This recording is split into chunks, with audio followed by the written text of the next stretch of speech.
amazing. We set off from Leeds at 3 o'clock today, and we've not stopped. We sent some of the hotels to pick our butties up, but then other than that, we've just been on the road, as I say. And at one stage, I thought it was going to be 11 o'clock at night when we got here. But luckily, as we got on the M62, we started making a bit of inroads then. But up till then, we was doing maybe 4 miles an hour. It took us 2 hours to get to the before we even got near the M62. You've been on a great roll. Now, as you say, you've got players on international duty. You've got one going to the World Sevens. Are you at all concerned that the other side of that, you might lose a bit of steam? No, I mean, I think if you're going to win the league, I mean, we'd have to play tonight. We'd have to play and get the result. I mean, if you're going to win the league and going to keep pressure on Wigan, you've got to go for everything you can get. So I had a few out tonight. I mean, for one, Gary Mercer didn't make the coach. Ellery's injured. Iro's injured. But then they wouldn't have been, Mercer had been here for Sunday, but Henry and Hiro wouldn't. So at the end of the day, I'd have took them on. But then, you can't play on a surface that is dangerous to play. This does strengthen the argument for summer rugby, doesn't it? Well, I think, we might have a bit, the reading I keep doing, we might have a bit of winter and a bit of summer coming, I just wonder where we're going to get all the players from to play all the year round. But whatever. I mean, I just love my game. If it's played summer, I'd still play it. I mean, our summers are probably as good as like the Aussie winters, So it could be, you could have summer would be ranty, but I just go along, not with the flow, but I have my own opinion. But at the end of the day, other people make decisions and you just get on with it. But do you think if you'd played on a night like this, it really does make a mockery, doesn't it? Well, I'd hate to think had we played and somebody like slips and doesn't pick a ball, which you normally would do in reasonable conditions, that you get beat and then it puts your league title. We can't afford to lose one to keep the pressure on Wigan. It's as simple as that. We all know that. Wigan know it too. Well, I hope you have a safe journey home and it doesn't take 3 hours. We're thinking of stopping for an hour, just let the traffic go. I mean, I think it will get better going back because it's starting to thaw a bit, I think. Let's hope so. You hope. Yeah. Thanks very much, Doug. You're welcome. Yeah, Doug Lawton's still able to smile about it. He's got a very difficult journey home tonight, but if you're just tuning in and waiting for the build-up for Salford against Leeds, the bad news, I'm afraid, is that the game is off, and as Doug Lawton was saying there on the interview, no other alternative really for referee Russell Smith. The condition just far too treacherous underfoot, and it would have been awful to have a very nasty injury. Or, at the other end of the scale, a mistake that could swing a championship one way or the other. Well, if you're disappointed, imagine what Paul Cullen must be feeling, because Steve-O, of course, is in hospital, and Paul was ready to make his debut on the big league tonight. Paul, I'm afraid the snow has come and the rain, and we'll have to wait until Sunday at Hull. Quite. The only decision, Eddie, the most important factor in the game plan tonight would have been the weather, and that's not good for rugby league. Quite right, Dougie Lawton has mentioned that because we've played in worse conditions in the past, that's not a reason to do it in the future, and people would have been slipping and sliding tonight, and that could have won the game. That is not the way to win the championship. Well, absolutely not. I mean, we have been here a few times in the past, as our viewers will no doubt remember, and you could have put ducks out there and they would have been at home. It's not really the water that is the problem, it's the snow and it's the ice underneath. Quite treacherous. If anyone was contemplating a game plan tonight, it simply goes out of the window. It's 5 drives and kick, full stop, and anything is a lottery after that. So the only decision was made.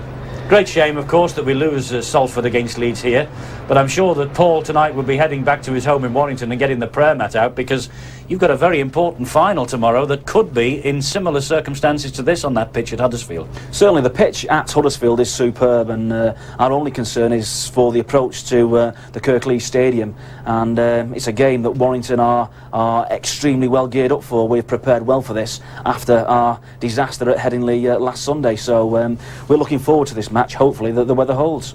Well, I'm sure you are. I mean, what on earth went wrong with you last week at Headingley? Because we saw you, of course, on Sky at Leeds, and 30 points to nil really does say its own story, but there was obviously something wrong. Were you all concentrating on tomorrow? The final never honestly entered the mind. It simply was a game too far. 3 games in the space of 7 days, a semi-final of the Cup, a tough game midweek against Castleford, 25-24, end-to-end thriller, and it simply sapped too much. The hamstrings were exploding after 10-15 minutes of the match. A full-strength Leeds side, playing very well at the top of the form, and, well, 30 points-ish difference, and it could have been a lot more, couldn't it? It could indeed, but you'll be hoping that all that's out of your system now and you're ready for tomorrow. You're up for it. Well, the Cup final comes and we've now got players fighting for position, and we didn't have them last Sunday. Alan Bateman raring to go, Francis Maloney raring to go, Gary Tees also back in the frame, so hopefully we've got the right bodies on the park at the right time. You'll see there the Leeds players just making their way across. Maybe they're going to have a a small sherbet, a glass of lemonade and maybe a sandwich before they get back on the coach and head off to Headingley once again. If you're tuning in all the time, as I'm sure you are, you're watching Gary Schofield disappear into the Willows clubhouse here. The match between Salford and Leeds is off because of that. The snow came at lunchtime. It was like a blizzard in this part of the world. Then we had the heavy rain. The pitch just really couldn't take it. And that is what the referee had a look at just about 10 minutes, quarter of an hour ago. And the match at Salford is off. It's a great shame for us, a great shame for you. A great shame also, as we say, for Paul Cullen. But we're going to be here until 8 o'clock. Then we'll bring you another showing of Boots and All. And we'll have a little bit of action for you too as we build up towards 8 o'clock. In fact, let's put that to rights straight away, shall we? And look back to the match that was played in midweek on a very heavy pitch, it must be said, on Tuesday at Doncaster. But it was the night that Wigan went back to the top of the championship table. Here are the highlights for you now. Wigan regained the lead in the race for the Stones Bidder Championship with a bruising win at Doncaster. The strength of Twiggamala creating Jason Robinson's first try. It was a gamble to play 4 days before the Regal final, but it paid off. Frano Botika's run left 3 men trailing before he released Mick Cassidy, who drew the defender before slipping a perfect pass to Dennis Betts, who scored.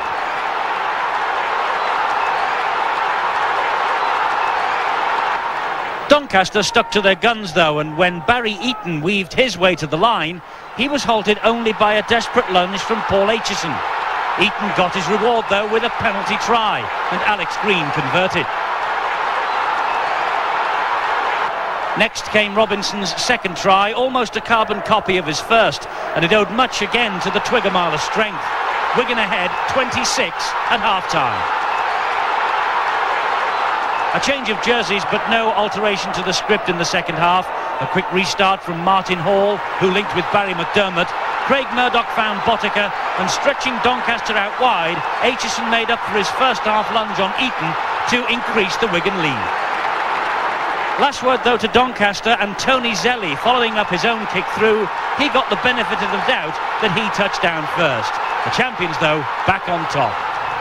Yeah, the champions back on top, and one very interested viewer then was Paul Cullen watching that match. Of course, Paul and Warrington up against Wigan in the Regal Trophy final at Huddersfield tomorrow, weather permitting. That game, by the way, is still on at this stage.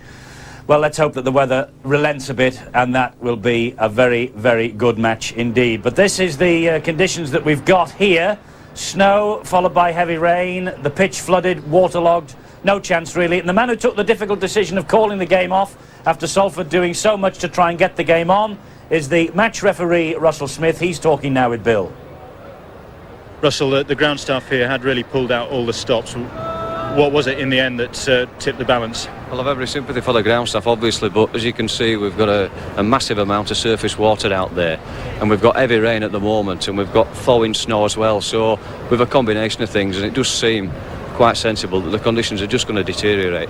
Even at the moment, we're not in a playable situation, and that's certainly not going to improve. Doug Lawton was muttering about lodging an official complaint, and he wasn't happy about the condition of the pitch while you were inspecting. Was there any pressure put on you? Not at all. I have seen Doug, but not to speak to since I came here. I made my own personal decision. I've actually been on the field, covered all the areas, and it's just a personal decision, and that's the way it's got to be.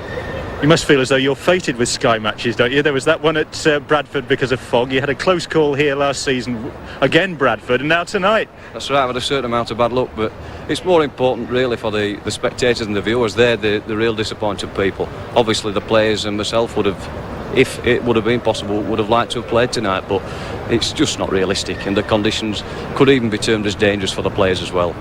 You're really caught between the devil and the deep blue sea, the deep blue sea being the operative expression here. Well, we're getting to those depths, aren't we, unfortunately? I mean, I was over the boat tops when I was striding in certain areas of the field, and as you can see now, it's almost becoming probably 50-60% of the area where we've got probably in excess of an inch of water. But how many things do you have to weigh in your mind? Because you've got the fact that people have travelled and all that sort of thing. Yeah, well, we've had a treacherous journey that's taken 3.5 hours, and I believe the Leeds club have had a similar journey, obviously coming across the 62. There are many things to consider, but at the end of the day, you've got to look at the basic conditions of the field, and it's just not conducive to a rugby league match. We've got player safety, All things are considered before we make a decision. It's not done hastily. But as I say, we've got to be realistic. And at the moment, we've just not got a ground that is suitable for rugby league in any way, shape or form. Russell, thanks very much for talking to us. Safe journey home. Thank you. Thanks very much. Well, Russell Smith knows what he's talking about because he is a former player, of course, and he knows what conditions like this really do mean. Dreadful. It's the middle of winter, and that is the shot from our very high camera in the sky, and there he is. God bless him. He needs a medal on a night like this, young Peter, and he's in the snow and the rain and the clouds. And look at the state of the night here at Salford. No chance that we could have had a match here. It's almost raining in the studio as well, I can tell you. It's a pretty damp night in Salford, it really is. The match between Salford and Leeds is off.